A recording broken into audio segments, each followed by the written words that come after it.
सत्य कथा, पुरुषार्थ कथा, सुनो सुनो सिद्धार्थ कथा। सत्य कथा,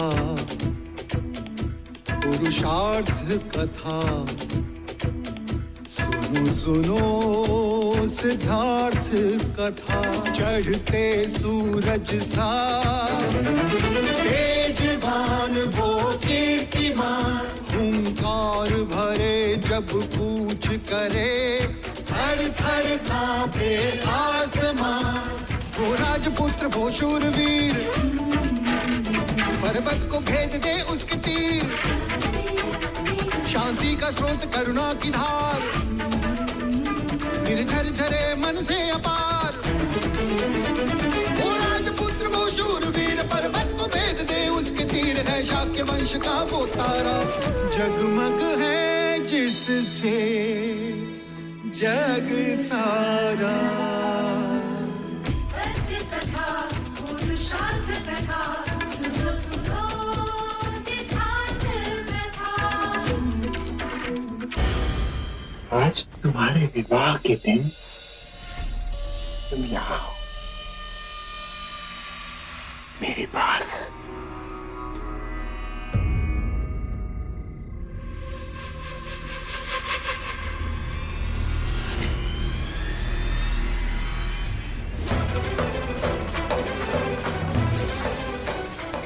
स्मरण है कुमार देवदत्त, उस दिन रंग भवन में मैंने भी विनती की, हाथ जोड़े गिड़गिड़ाई,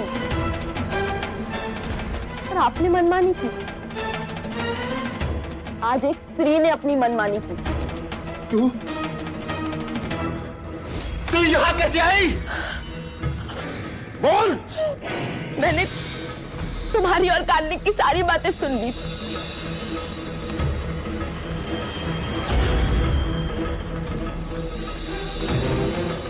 और मैंने ये निर्णय कर लिया था, चाहे कुछ भी क्यों ना हो जाए, मैं राजकुमारी यशोधरा की रक्षा करूंगी। अरे राजकुमारी जी, अच्छा आप हमें यही मिल गई। देखिए ना, युवराज कब से चौसर खेल रहे दूसरे कुमारों के साथ। युवराज यहाँ है? पर मुझे तो मैं तो ये संदेश देने आई थी कि हल्दी लगाने के बाद आपको महल के बाहर जाना मना है। क्या सोच रही हैं आप? कुछ नहीं। अरे राजकुमारी जी, आपके चुनर पे तो मेहंदी लग गई, आपको ये बदलनी होगी। चलिए मेरे साथ। मैं उनके साथ उनके कमरे में गई और उनकी चुनर मैंने ओढ़ ली। हालात से तुम्हारे सैनिक मुझे राजकुमारी समझकर यहाँ ले आए।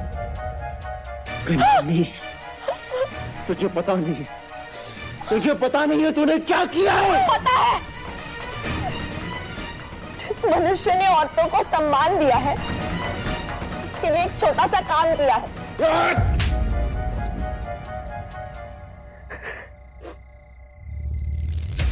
युवराज की होने वाली पत्नी के सम्मान की रक्षा की है मैंने। अब तेरी रक्षा कौन करेगा? उस बात की चिंता होती तो यहाँ तक आते ही नहीं। चाहूं तो इसी क्षण तेरे प्राण ले सकता हूं। प्राण? वो तो उसी दिन खो दिए थे, जिस दिन गनिका कहलाई। खेल तो तुमने बहुत अच्छा रचाया था कुमार, पर भाग्य के पास से पलटते देर नहीं लगती। भाग्य के पास से पलटते हुए देर नहीं लगती ज्येष्ठ। तुम यशोधरा को कभी हासिल नहीं कर पाओगे।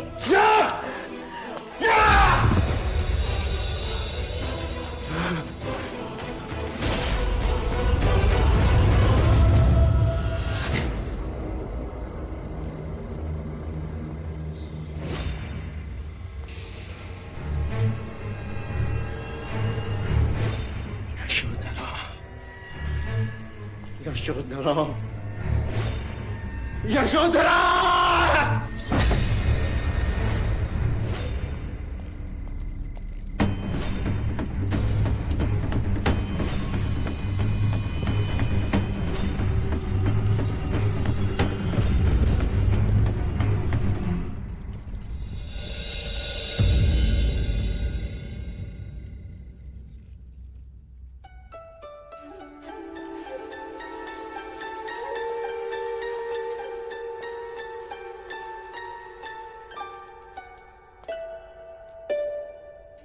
इतना एक चित्त होकर क्या काम कर रहे हो प्रजापति?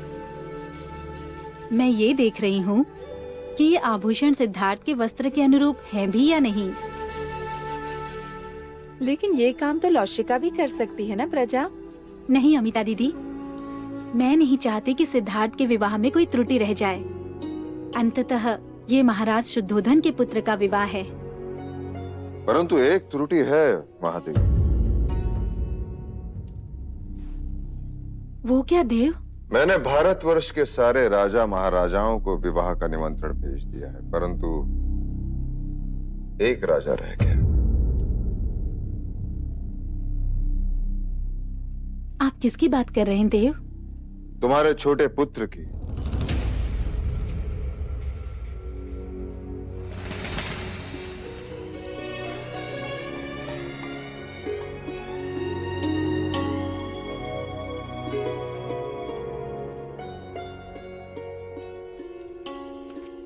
प्रजा,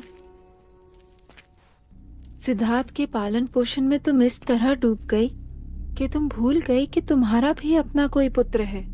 किसी ने ताना क्या मार दिया कि सौतेले पुत्र का ध्यान कैसे रखोगे, तो अपनी संतान की बलि चढ़ाती। दूसरा पुत्र हुआ तो उसे आंखों से दूर कर दिया, ये कहकर कि जब तक सिद्धार्थ बड़ा नहीं हो जाता तब तक मैं उसे वापस नहीं बुलाऊंगी। मैंने माया दीदी को वचन दिया था कि मैं सिद्धार्थ का ध्यान लेकिन रखूं। अब सिद्धार्थ बड़ा हो गया है प्रजा। वो भी बड़ा हो गया होगा। सिद्धार्थ का ध्यान अब गोपा रखेगी और तुम भी अपने पुत्र को बड़ा होते हुए देखना।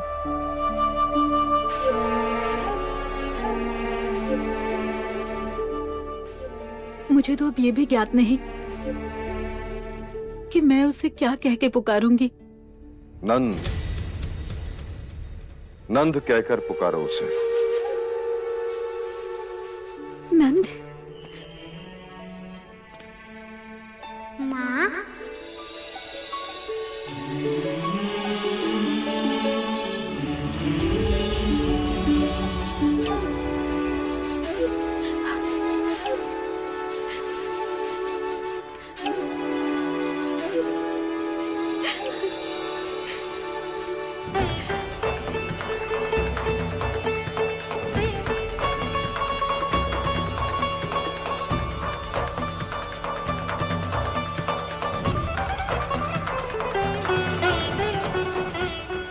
तुम मेरी माँ हो?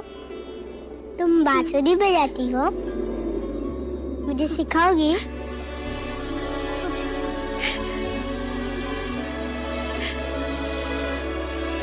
भैया, कहते हैं कि एक स्त्री दूसरी स्त्री का बखान होते नहीं सह सकती,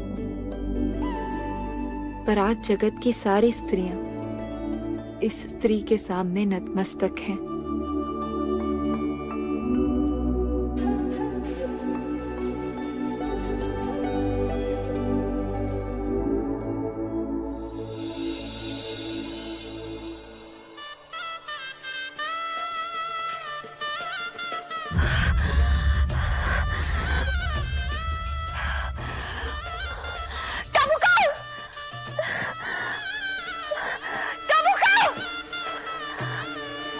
जी मुरली रानी, ये झरोका बंद कर।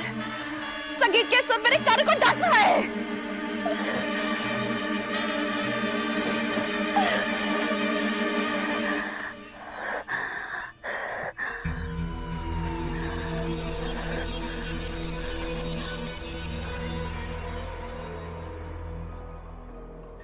कुमार देवदत्त महल लौट आए? नहीं मंजली रानी, रात के गए हैं, अभी तक नहीं लौटे।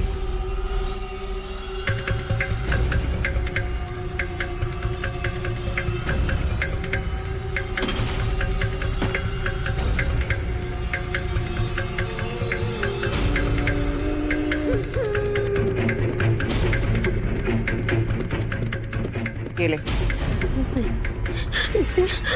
ले ये। तू जानती है इसमें क्या है, और तू अच्छी तरह से जानती कि तुझे क्या करना। जा यहाँ से। मंगला दीदी,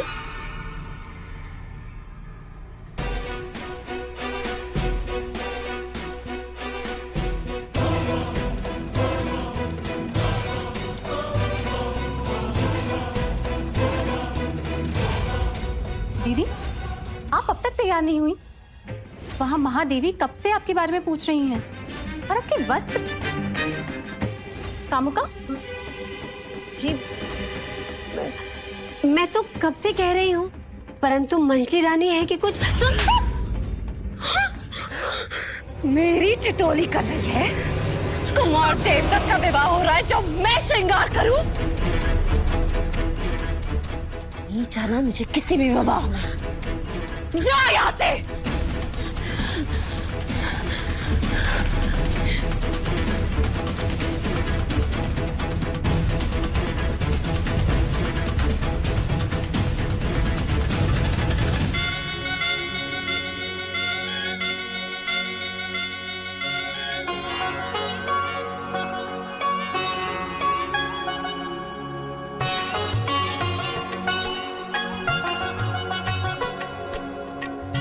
अमिता बुआ, ये आप क्या कर रहे हो? तुम्हारे भैया की नजर उतार रही हूँ छोटे राजा। मेरे जवाई को किसी की नजर ना लगे। अरे बुआ, यशोधरा की तो नजर लगी है, इसलिए तो युवराज आपके जवाई बने।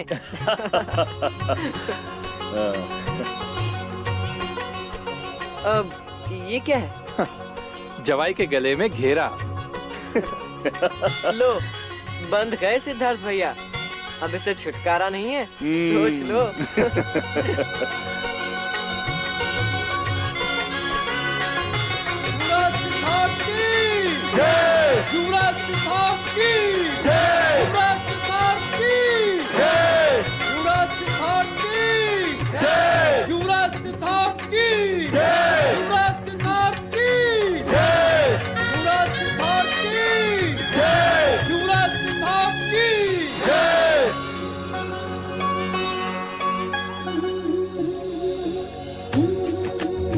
वाह, देखो तो कितना गहरा रंग आया है।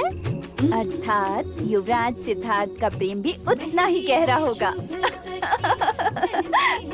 अरे तुम लोग मेहंदी के रंग को छोड़ो, युवराज सिद्धार्थ मंडप में आ चुके हैं। जल्दी करो, युवराज मंडप में आ गए हैं और माँ भी बुलाने आई रही होगी। देखो तो कितनी जल्दी है राजकुमारी जी को मंडप में बैठने की।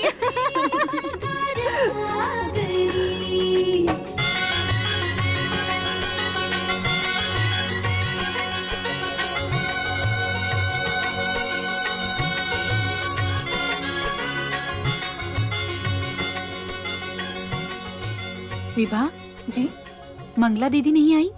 नहीं महादेव। क्यों? वो विवाह में सम्मिलित नहीं होंगी। लेकिन क्यों?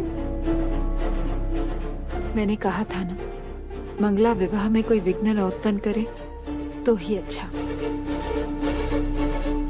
अमिता दीदी, आप चिंतित ना हो, मैं आपके बड़े भैया के साथ जाती हूँ, फिर देखती हूँ कि मंगला दीदी कैसे रूठी रहती हैं।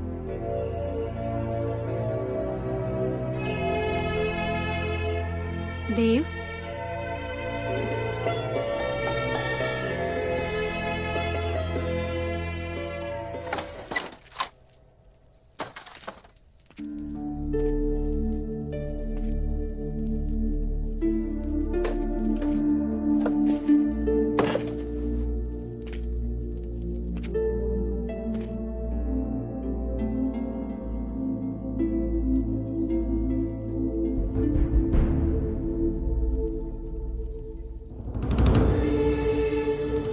ये क्या मंगला दीदी, आपने अब तक श्रृंगार नहीं किया?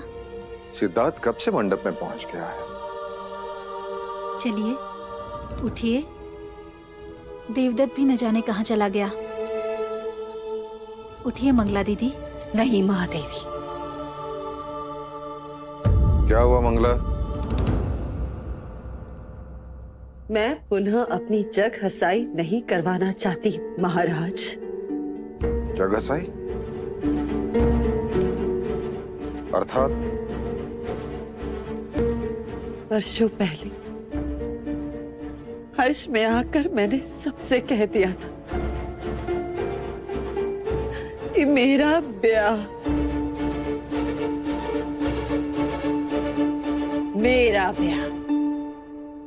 शाक्य शिरोमणि महाराज शुद्धोधन के साथ होने वाला है।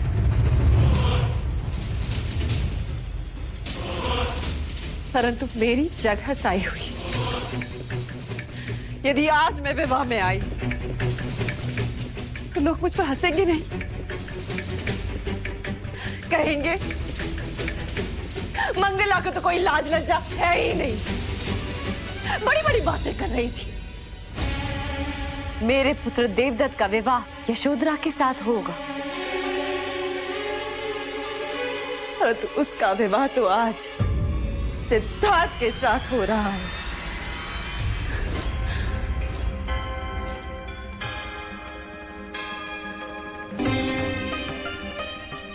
तो क्या सिद्धार्थ आपका पुत्र नहीं है मंगला दीदी? यदि आप विवाह में नहीं आई तो क्या कहेगी कपिलवस्तु की प्रजा? क्या कहेंगे लोग कि राज परिवार में इतना कलह क्लेश? वही कलह क्लेश कोई ना देखे, इसीलिए तो युवराज को समझाया था। एक कन्या के लिए दो भाइयों में इतना संघर्ष क्यों? परंतु आपने भी उन्हें नहीं रोका, उलट स्वयंवर के लिए उन्हें प्रोत्साहित किया।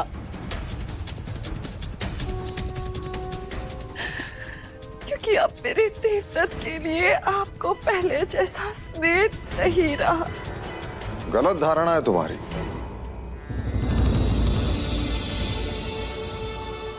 मेरे लिए आज भी देवदत्त और सिद्धार्थ में कोई अंतर नहीं। हाँ मंगला दीदी, महाराज के लिए आज भी वो दोनों कपिलवस्तु की दो आंखें हैं। सत्य कहा महादेवी, दो आंखें हैं, परंतु एक दाहिनी और दूसरी बाई। एक शगुन तो दूसरी अपशगुन।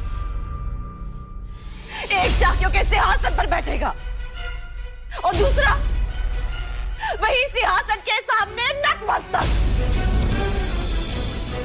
युवराज को यशोधरा मिली, सिंहासन मिलेगा, और मेरे देवदत्त को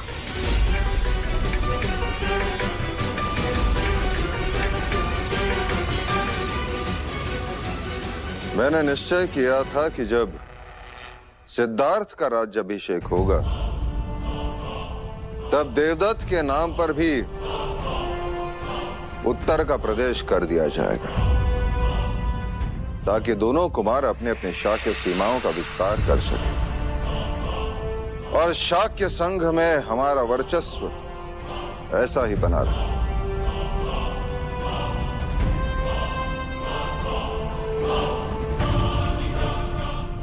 क्या मैं इसे एक वचन समझूं? क्या आपको महाराज के वचन पर संदेह है?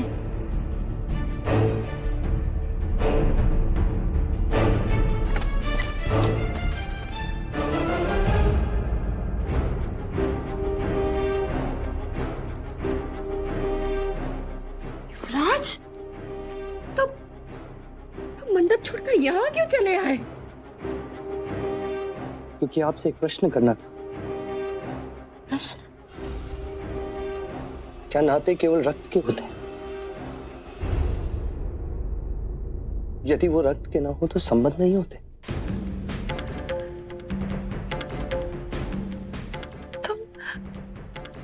तुम ऐसा क्यों पूछ रहे हो? मैं आपकी गोद में खेला हूं, ज्येष्ठ के पीछे पीछे दौड़ा, काकाश्री से बहुत कुछ सीखा है मैंने। काकी मां, माना कि ज्येष्ठ और आप मुझसे और गोपा से क्रोधित हैं, क्योंकि आपके मना करने पर भी मैंने स्वयंवर में भाग लिया। किंतु मैं ऐसा नहीं करता तो हम तीनों के प्राण पीड़ा से तड़पते, क्योंकि गोपा मुझसे प्रेम करती। मैं आपसे हाथ जोड़कर विनती करता हूं, आप हमेशा हमारे साथ रहना। आपका आशीर्वाद मेरे लिए उतना ही मूल्यवान है जितना ज्येष्ठ के लिए। अरे उठो सिद्धार्थ, ये क्या कर रहे हो? इस महल में सबको क्या हो रहा है? अरे लोग तो राय का पहाड़ बना देते हैं। मैं तो बस तुम्हारे ज्येष्ठ की चिंता में थी, इसलिए श्रृंगार करना भूल गई। अन्यथा तुम्हारा विवाह हो और तुम्हारी काकी मां ना आए, ऐसा हो सकता है? महादेवी कुछ समझाइए ना इसे। आप जाइए, मैं शीघ्र ही आती हूँ।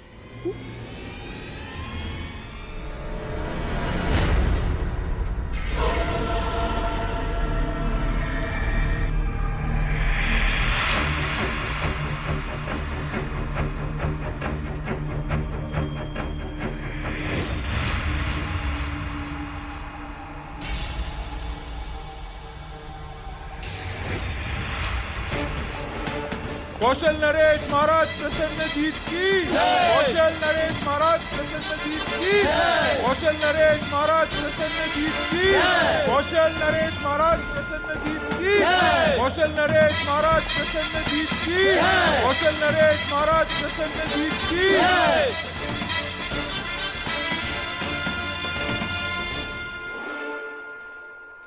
पधारिए, पधारिए महाराज प्रसन्नजीत। शाक्यों के कपिल वस्तु में आपका स्वागत। आपको रथ से उतरते देखा तो एक पल यही लगा कि शत्रु का रथ यहां कैसे। हम तो भूल ही गए थे कि संधि करके आप अब हमारे मित्र हो।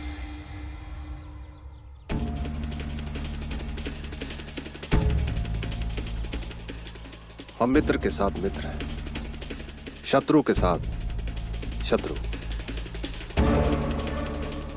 परंतु आदर हम दोनों का करते हैं।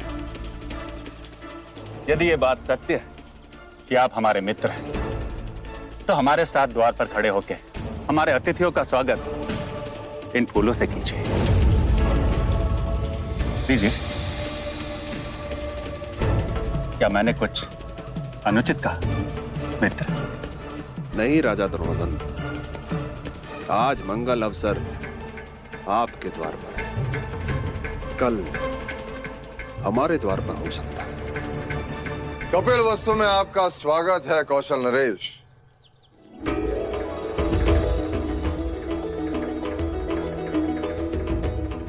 कौशल नरेश, राजा प्रसन्नजीत, आपका आना हमारी मित्रता के लिए अत्यंत शुभ संकेत है। पहले हम मनुष्यता के शुभ संकेत से तो मिलने। कहाँ है युवराज सिद्धार्थ? आइए महाराज, आइए। कौशल नरेश महाराज प्रसन्नजीत की, कौशल नरेश महाराज प्रसन्नजीत की, कौशल नरेश महाराज प्रसन्नजीत की, कौशल नरेश महाराज प्रसन्नजीत की, कौशल नरेश महाराज प्रसन्नजीत की, कौशल नरेश महाराज प्रसन्नजीत की। आपकी उपस्थिति ने कौशल और शाक्यों की मित्रता पर मोहर लगा दी महाराजा प्रसन्नजीत। स्वागत है आपका।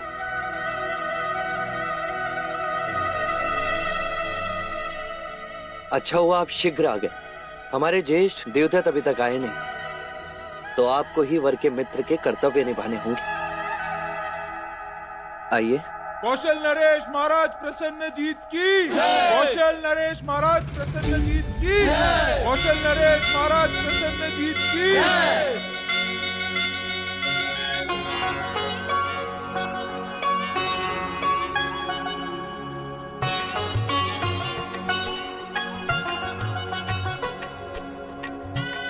कन्या को बुलाइए।